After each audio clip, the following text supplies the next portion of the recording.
Okay, I'm just out of the shower and I'm going to give you guys a little tutorial how to style a middle parting. I mean, anyone can really do this as long as your hair. I mean, mine's just coming down a little bit past my eye, which I think most people's is. First thing I'm going to take my comb, it can be any comb really, and push it all back.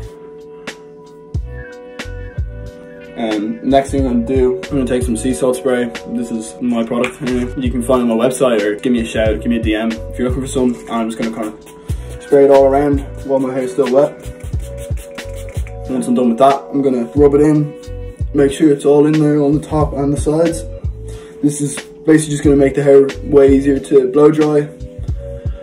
Yep, I think that's all in. Next thing I'm going to do is I'm just going to take a tiny little bit of matte clay. This is literally just the tiniest little bit. And I'm going to put it in, only on your fingers, not on your hands, not on the palm of your hands. Head down, make sure you get it in everywhere, different directions. Sweet, find the parting. Next step is to blow dry the hair. So this is my hair dryer, it's a wall one. I prefer to use it without the nozzle because I think when you use the nozzle it ends up looking way too like proper.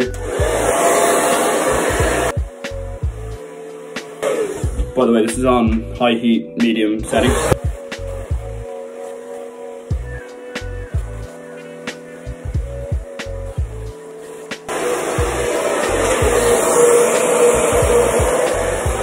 Okay, this looks decent. I'm going to finish it off by putting a little bit more matte clay in. Rub it into just your fingers. And again, put it everywhere. Every direction. And that's the final look. You can pull little bits down. Make sure this is all combed back by my ears. Yep, that's it. I hope this was helpful. You can DM me if you want any other specific haircuts done, like a messy coming down or side parting or anything like that. So, yep, see you later.